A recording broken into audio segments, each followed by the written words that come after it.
Hello my dear viewers and subscribers, कैसे हैं आप सब लोग। उम्मीद करता हूं कि आप सभी लोग स्वस्थ होंगे और अच्छे होंगे। मैं करीम अहमद सिद्दीकी एडवोकेट। साथियों, अक्सर पुलिस के द्वारा तलाशी और जब्ती से संबंधित जो लॉ है उसका वायलेशन किया जाता है। और जब्ती यानी कि किसी चीज को किसी व्यक्ति के पास से जब्त कर लेना, ये कह करके कि ये गैर कानूनी है या गैर कानूनी तरीके से प्राप्त की गई है। जहां तक रिकवरी की बात है तो मोर देन 90% केसेस में इन्वेस्टिगेटिंग एजेंसीज के द्वारा या इन्वेस्टिगेटिंग ऑफिसर के द्वारा किसी व्यक्ति के पास जो रिकवरी शो की जाती है वो 90% से भी ज़्यादा केसेस में फेक रिकवरी होती है।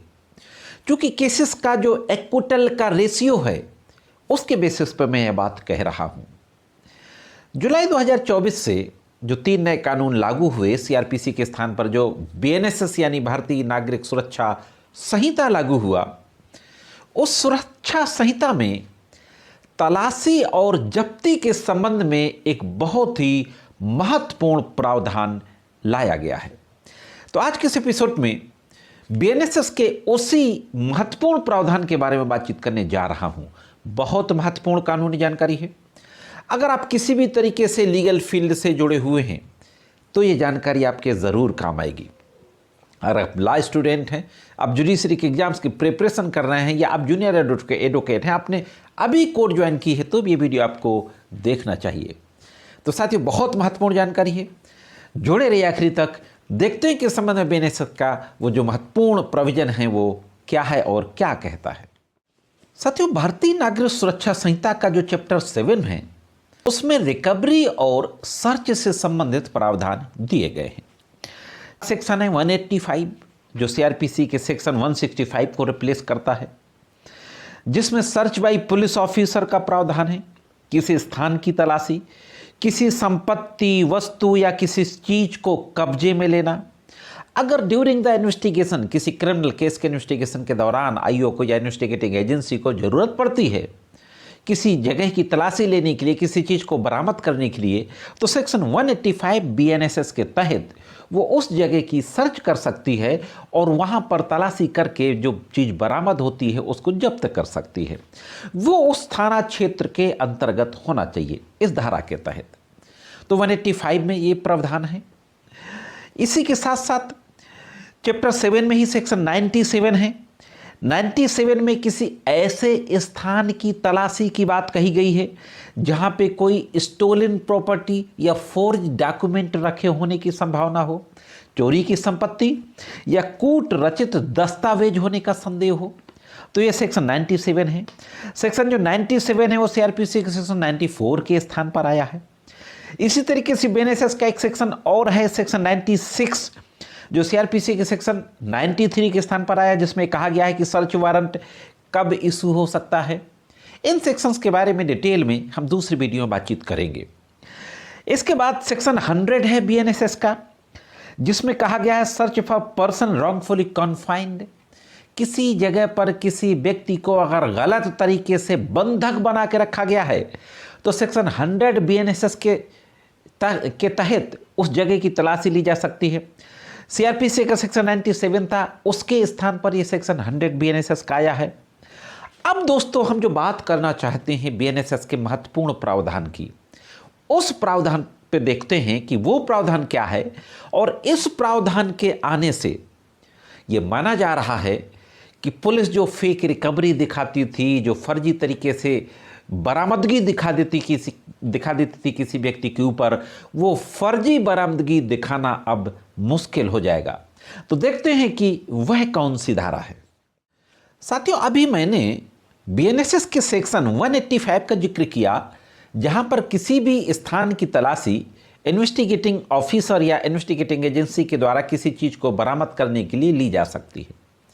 हालांकि सेक्शन 185 के सबसेक्शन 2 में भी ये बात कही गई है, क्लॉज 2 में, कि ऑडियो, वीडियो या इलेक्ट्रॉनिक मीन्स से रिकॉर्डिंग की जाएगी। हाँ दोस्तों, किसी भी तलाशी और बरामदगी की ऑडियो रिकॉर्डिंग और वीडियो रिकॉर्डिंग या किसी इलेक्ट्रॉनिक साधन के द्वारा उसकी रिकॉर्डिंग की जाएगी।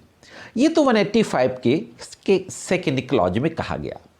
लेकिन जो महत्वपूर्ण प्रावधान जिसके बारे में आज मुख्य रूप से हम बात करना चाहते हैं वह है बीएनएसएस की धारा 105। हाँ दोस्तों, 105 बीएनएसएस 105 बीएनएसएस कहता है recording of search and scissor through audio video electronic means, यानी किसी भी तलाशी और बरामदगी की जो रिकॉर्डिंग है वो ऑडियो वीडियो या किसी इलेक्ट्रॉनिक मीन्स से की जाएगी।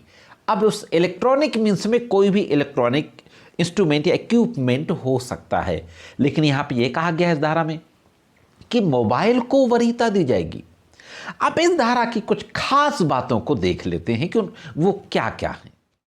बीएनएसएस की धारा 105 में कहा गया है, तरीका बताया गया है कैसे सर्च और सीजर किया जाएगा किसी चीज का, कि जब किसी व्यक्ति की तलाशी ली जाएगी, उसके पास से कुछ चीजें बरामद की जाएंगी, तो सबसे पहले तो उन रिकवर्ड चीजों का, जब्त की गई चीजों की एक लिस्ट बनाई जाएगी, सूची बनाई जाएगी और उस सूची पर गवाहों के दस्तखत बनवाए जाएंगे। हाँ दोस्तों, स्पेसिफिक कहा गया है preparation of list of all things seized in course of such search and seizure and signing of such list by witnesses.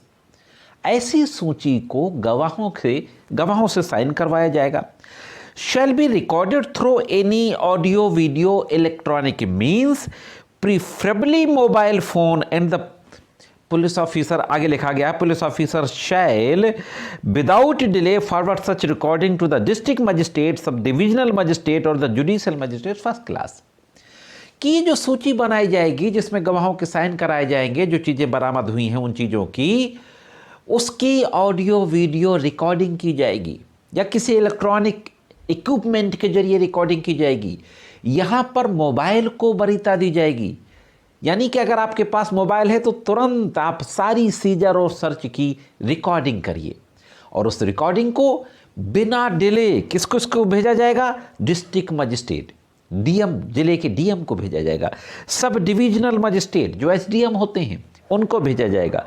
Magistrate, judicial magistrate first class, प्रथम श्रेणी के न्यायिक मजिस्ट्रेट को भी भेजा जाएगा। तो ये ऑडियो वीडियो रिकॉर्डिंग अधिकारियों को भेजा जाएगा। ये एक बहुत महत्वपूर्ण प्रावधान है 105 में। यह जो 105 धारा है बीएनएसएस में, यह नई जोड़ी गई है। सीआरपीसी में इस तरीके का कोई प्रावधान नहीं था। तो दोस्तों, यह थी सर्च और सीजर के बारे में नए कानून में एक महत्वपूर्ण कानूनी जानकारी। जानकारी कैसे लगी कमेंट्स करके जरूर बताइएगा। अगर जानकारी अच्छी लगी हो तो वीडियो को लाइक और शेयर अवश्य कर दें।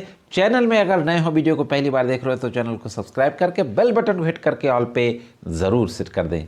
आज की वीडियो में सिर्फ इतना ही। मिलते हैं किसी अन्य वीडियो में कानून की अन्य जानकारियों के साथ।